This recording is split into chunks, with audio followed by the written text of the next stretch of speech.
nous retrouvons nos chers experts pour la suite de votre émission de Régal. Regard croisé avant de filer à Niamey. Au Niger, on reste toujours au Ghana, confronté à une crise. Finalement, le pays a eu besoin du Fonds monétaire international avec un prêt de 3 milliards de dollars. On retrouve donc Honorable Beausoleil Obekou qui veut sans doute ajouter quelque chose. Oui, au fait, c'est par rapport à la question que vous aviez posée, et demandant si tous les pays sont confrontés à la crise actuelle, mais pour la Côte d'Ivoire, pour la Côte d'Ivoire ou le Ghana ou le Togo par exemple, peut-être que ce n'est pas aussi grave qu'au Ghana. C'est la question que vous avez posée. J'ai posé cette question à affirmer tout à l'heure. Voilà, pour dire que en dehors de... J'avais dit que les causes sont multiples, mais ici je voudrais souligner l'aspect de la monnaie. Et nous savons que la monnaie ghanéenne, c'est une monnaie locale qui est confrontée. Bon, d'abord... on a tendance à parler de la volatilité de cette monnaie. Et par rapport à la Côte d'Ivoire, par exemple, c'est le CFA. Bon, je ne veux pas rentrer dans le débat du franc CFA. Du franc CFA, mais il faut savoir que c'est quelque part, quand on parle de la stabilité de la monnaie et du franc CFA, par exemple, par rapport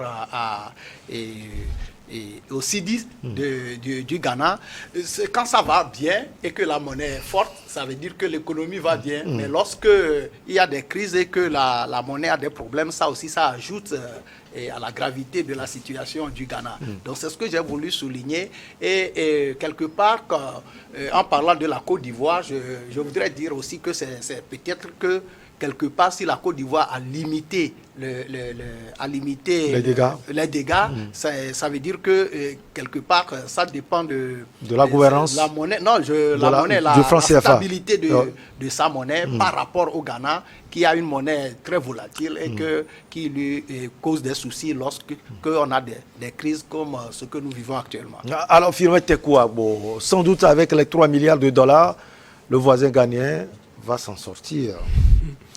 Comment il va s'en sortir? Il ne peut pas s'en sortir. N'oubliez pas que c'est une dette. Donc il va encore travailler pour rembourser, pour éponger cette dette. Donc c'est un cycle, donc ça va toujours continuer, c'est un cycle vicieux. Donc, ça va prendre du temps. Non, c'est toute sa vie. Sa vie, c'est peut-être jusqu'à ce que le président Nana Akufo-Addo ne quitte le pouvoir. Dernier mandat pour Nana Akufo-Addo. Celui qui va venir sera confronté sans doute à ça. Oui, bien sûr. Tout d'abord, lui, son mandat est hypothéqué. L'avenir de cette jeunesse est hypothéqué parce qu'ils vont travailler à pouvoir régler cette dette-là. Donc lui, dans quelques années, Nana Akufo-Addo va libérer le pays, va partir. Vous savez, je voudrais poser cette question-là à ces Africains-là qui se disent qu'il faut que l'Afrique ait sa monnaie. Le Ghana, sa monnaie, mais n'arrive pas à s'en sortir. La Guinée, on voit toutes les difficultés. La Guinée, on voit toutes les difficultés. Le Zimbabwe, on voit toutes les difficultés. Ça veut dire, pour le moment, ceux-là qui décident de l'évolution du monde, ce ne sont pas encore les Africains. Les Africains peuvent se réorganiser pour pouvoir trouver la situation. Mais parce que on nous met dans une situation de dépendance éternelle. C'est-à-dire, entre-temps, vous avez appris, lorsqu'il y avait Covid, il y avait Emmanuel Macron qui avait organisé une rencontre en France, à Paris, je pense, en France, où on avait mobilisé assez de chefs d'État africains pour leur dire, pour suppléer le FMI de pouvoir nous prêter un peu d'argent. Vous vous rappelez? Donc on avait prêté encore aux chefs d'État africains, à ces États-là, parce que la France aussi avait besoin de liquidités pour aller à ces élections, aux élections ou à la présidentielle de 2022. La France avait besoin d'argent, donc il fallait juste qu'elle trouve de petites manigances pour pouvoir avoir un peu d'argent. Donc quand on négocie de l'argent au niveau du FMI, la plupart des entreprises qui vont effectuer les travaux dans ces pays africains vont être des structures françaises. Donc les structures françaises, quand elles ont le marché, il y a l'État aussi qui prend une partie. Donc cet argent-là renfloue les caisses de la France. Vous voyez, les gens ont besoin de nous pour pouvoir s'en sortir. Que les Africains le sachent. Les gens ont besoin de nous pour pouvoir nous en sortir. Pour pouvoir en être libérés, c'est un travail atroce, énorme à engager. Sinon, ce n'est pas... de l'émotion, c'est pas avec de l'émotion qu'on va pouvoir se libérer. Les Ghanéens sont en train d'apprendre de cette histoire, de cet engagement vis-à-vis du FMI, ou le fait d'avoir dit qu'on n'avait pas besoin du FMI aujourd'hui, ils le gardent pour l'histoire. On n'affronte pas les Occidentaux. La meilleure des choses, c'est de pouvoir réfléchir, pouvoir changer de stratégie. Parce que pour le moment, nous sommes trop dépendants. Allez, on va quitter donc Accra pour Niamey au Niger, un pays qui est au cœur du terrorisme. Le Niger du président Mohamed Bazoum. Détermination de l'armée contre les groupes terroristes avec l'aide des partenaires occidentaux, surtout la force française Barkhane. Ces derniers temps, les vétérans sont mobilisés également, les vétérans de l'armée bien sûr, sont mobilisés contre le terrorisme. Alors, Firmin Tekoa, bon, on vous retrouve en quelques minutes. Cette mobilisation des vétérans, cela signifie quoi? Parce qu'on nous dit déjà que le Niger est en train de faire un bon travail. On ne fait plus d'émissions sur le Niger en ce qui concerne le terrorisme. On voit la détermination de l'armée et de la force Barkhane. Maintenant, on mobilise les vétérans. Ce n'est pas contradictoire? Vous savez, je l'ai dit, j'ai une position très radicale en ce qui concerne la lutte contre le terrorisme. Ceux-là qui animent le terrorisme, ce ne sont pas les Africains. Les gens vivent du terrorisme. Vous imaginez? C'est comme on dit que les Émirats Arabes Unis financent le terrorisme, mais la France a des contrats colossaux avec les Émirats Arabes Unis. Si vous voulez lutter contre le terrorisme, si vous savez que sa source, ce sont les Émirats Arabes Unis, la meilleure des choses, c'est d'aller voir les Émirats Arabes Unis et leur dire pourquoi vous financez le terrorisme. Si on veut que le terrorisme prenne fin. Et parce qu'on connaît déjà aujourd'hui la source, c'est parce qu'arrivé à un moment donné, on se nourrit du terrorisme. On ne veut pas que le terrorisme prenne fin. Vous avez toutes les stratégies qu'on puisse engager en Afrique, surtout au Niger, parce que c'est des zones beaucoup plus sensibles en ce qui concerne la lutte contre le terrorisme. Tout ce qu'on peut engager en termes de lutte contre le terrorisme, vous savez, c'est du pipeau. C'est des choses qui ne vont pas véritablement aboutir. Même si on sait que ça va aboutir peut-être dans les années à venir, on va rendre le truc tellement élastique pour que ça n'aboutisse pas. Parce que autant on a le désordre sécuritaire, autant on profite, autant on pille les ressources africaines. Donc pour le moment, on ne veut pas que le terrorisme prenne fin. Moi, quand on parle de mobilisation de l'armée nigérienne, mobilisation des vétérans, ça me fait rire. Parce que vous pouvez tellement vous mobiliser, mais si vous n'avez pas les renseignements, si vous n'avez pas les outils nécessaires, vous ne pourrez pas venir à bout du terrorisme. Ça ne marchera pas. Parce que ceux-là qui décident, ce sont les Occidentaux. Les Français savent où se trouvent les terroristes. Vous savez, depuis l'attaque de 2015, en 7 ans, nous sommes en 2022. En 7 ans, est-ce que vous avez encore eu à entendre parler d'un acteur terroriste qui a tué 50 Français, 60 Français, 10 Français, 20 Français? Impossible. Les stratégies militaires de défense, de renseignement qu'on utilise dans ces pays-là, pourquoi on ne peut pas les importer ici en Afrique? Vous voyez comment tout le monde occidental se mobilise autour de l'Ukraine pour venir à bout de la Russie.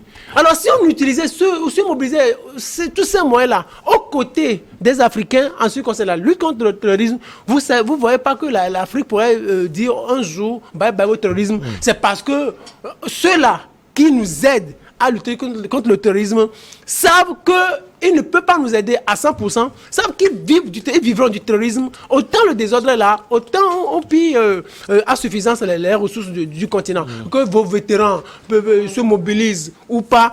N'oubliez pas que l'armée nigérienne, c'est une armée entre-temps entachée de corruption. Parce qu'on avait mobilisé un peu de sous à l'époque pour pouvoir s'acheter des armes pour lutter contre le terrorisme et l'extrémisme violent. On a vu que ces sous ont été détournés. Et le fils de l'ancien président, entre-temps, a été aussi pointé du doigt. Une journaliste a été emprisonnée aussi. Vous vous rappelez, une journaliste a été emprisonnée. Donc ceux-là, ils se mobilisent, mais ceux-là qui décident vraiment et qui peuvent bien exécuter aussi sont ailleurs.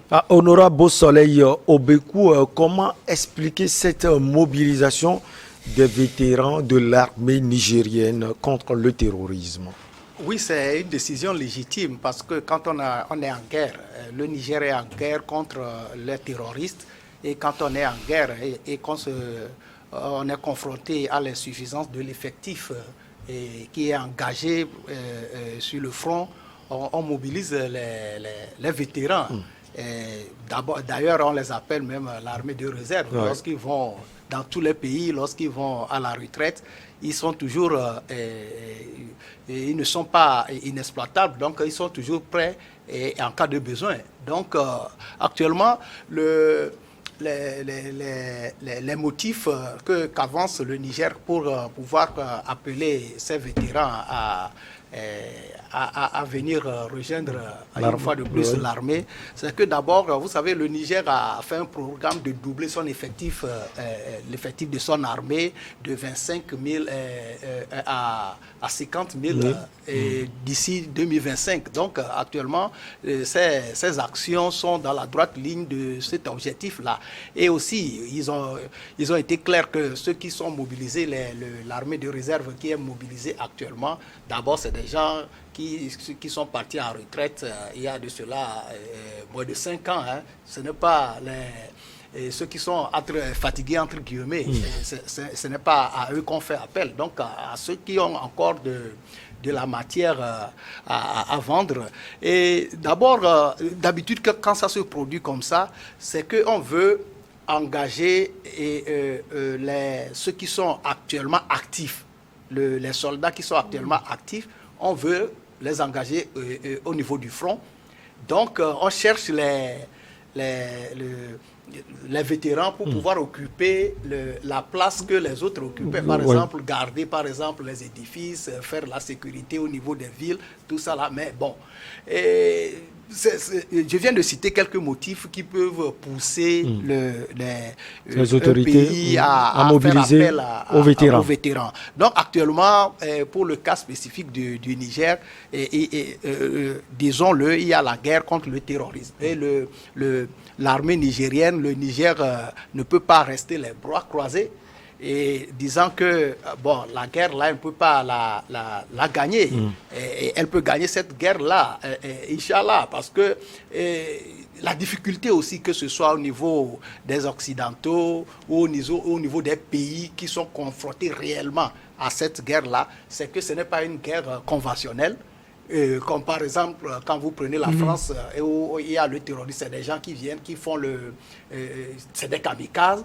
Et au Niger, par exemple, d'abord, la situation géographique n'avantage pas le Niger, parce que le terrorisme, c'est le Sahel, et c'est un vaste territoire, et les terroristes se cachent comme ils peuvent au niveau de ce vaste territoire-là.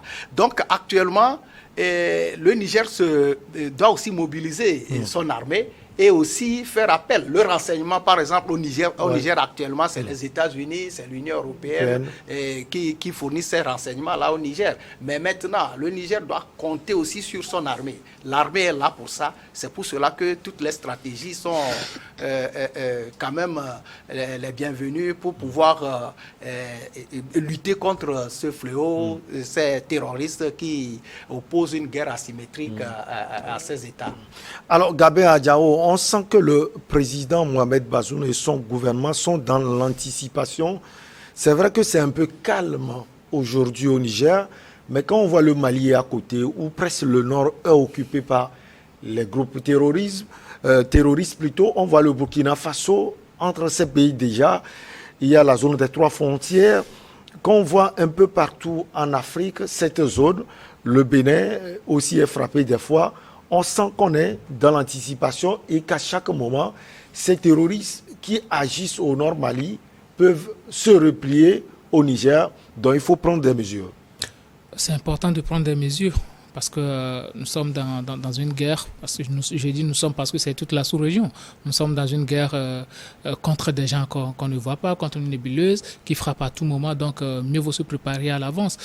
Aujourd'hui, le Niger est touché sur plusieurs pans de son territoire. Quand nous prenons l'ouest, proche du Mali et du Burkina, où Al-Qaïda et le groupe d'État islamique sont présents, le sud-est riverain du lac Tchad et du Nigeria, où siège le Boko Haram et son groupe dissident ISWAP. Donc aujourd'hui, le Niger doit se préparer et c'est ce qu'ils font. Et ils n'ont pas mieux que ça à faire que de rappeler ceux-là qui avaient déjà servi dans l'armée. Mais mon problème est que aujourd'hui, ils ne vont pas les déployer directement sur les champs de bataille, mais beaucoup plus pour aller sécuriser les zones sensibles, hein, les zones de développement où il y a beaucoup plus de sensibilité à ce que ces terroristes-là frappent. C'est pour enlever les braves alliés, c'est-à-dire ceux-là qui sont jeunes dans l'armée, à les amener au front et puis à laisser les vétérans à l'avant-garde. Donc je pense que Mohamed Banzoua est en train de prendre des mesures pour permettre à ce que ces terroristes-là ne soient un peu dissuadés. Ça, c'est la première des choses parce qu'ils vont se sentir assez menacés par ces gens-là qui sont préparés à les affronter. Et le Niger n'a que ça à faire parce que la population nigérienne n'a pas fait le service militaire. Donc, en attendant cela, il faut quand même mobiliser les braves alliés, ceux-là qui connaissent le métier des armes. Et aussi, ils ont repoussé l'âge de départ à la retraite qui était de 47 ans. Aujourd'hui, c'est parti à 52 ans. Donc, ça veut dire qu'il y a toutes les mesures qui sont prises. Maintenant, tel que moi je le dis et je le rappelle toujours parce que c'est pas que le Niger, c'est pas que le Mali, c'est pas que le Burkina. Aujourd'hui, c'est toute la sous-région qui est attaquée. Et la plupart de ces pays-là sont dans le Conseil d'entente. Et ces pays-là se retrouvent aussi au niveau de la CEDEAO. Donc, je me dis, il faut créer une ceinture au niveau de la CEDEAO. Au lieu de penser à créer une force anti-coup d'État, je pense qu'il faut quand même penser à créer une force antiterroriste qui va permettre de lutter contre ceux-là qui sont en train de déstabiliser nos pays parce que la déstabilisation cause un recul au développement. Et Firmin vient de dire quelque chose de très important. Les gens se nourrissent du terrorisme. Beaucoup de personnes, ou bien ceux-là qui sont nos partenaires militaires, ne veulent pas nous dire qu'ils ne connaissent pas où se situent ces terroristes-là parce qu'ils ont des drones, ils ont des satellites et ils peuvent les localiser facilement et les frapper. Je ne suis pas sûr que si ces terroristes-là sont tapis dans l'ombre dans un pays comme les États-Unis ou bien la France ou encore la Russie, ils ne vont pas les retrouver et les frapper. Alors pourquoi ne pas faire la même chose en Afrique? Donc il faut demander les bonnes choses, il faut demander les bonnes coopérations. Il ne faut pas que ces gens-là viennent résider sur le continent et puis ils vont se dire on est en train de vous défendre, on est en train de vous protéger et par moment ils laissent ces gens-là opérer pour créer de la zizanie et profiter pour piller nos ressources. Donc il faut faire très attention. Mohamed Bazoum est en train de prendre des mesures idoines pour pouvoir permettre à ce que ces terroristes soient boutés. Or, maintenant, à ses côtés, il y a des États qui sont attaqués. Il y a le Mali qui est attaqué, qui perd pratiquement tout son territoire. Le Burkina qui a perdu plus de la moitié, près de la moitié de son territoire. Le Tchad, où le régime est instable, avec les FAMA qui sont en train, le FARC ou bien ceux qui sont en train de menacer à tout moment de prendre les armes. Donc, le Niger a tout autour de lui des pays instables. Donc, c'est très important aujourd'hui de pouvoir asseoir au niveau de la CEDEAO une certaine entente pour permettre à ce que les pays, premièrement, sachent qu'ils sont des frères et que cette lutte doit être commune et arriver à bouter hors ces terroristes parce que les premiers lutteurs, c'est nous, ce sont ces pays-là qui sont au sein de la CEDEAO, ce sont ces pays-là qui sont attaqués et non les Occidentaux. Si on peut demander aux Occidentaux, ce sont des assistances technologiques qu'on peut demander et que ce soit de bonnes technologies que ceux-là vont nous fournir pour pouvoir bouter hors totalement ces terroristes parce que ils ne viennent pas de l'air, ils ne viennent pas de Mars pour pouvoir frapper. Ils sont dans ces déserts-là, ils sont parmi nous, ils opèrent. Donc, je pense que s'il y a la volonté, si ces pays-là veulent réellement nous aider, ils peuvent le faire. Allez, on va vous permettre de vous reposer. Juste 2 minutes. Chers experts, on revient pour la suite et la fin.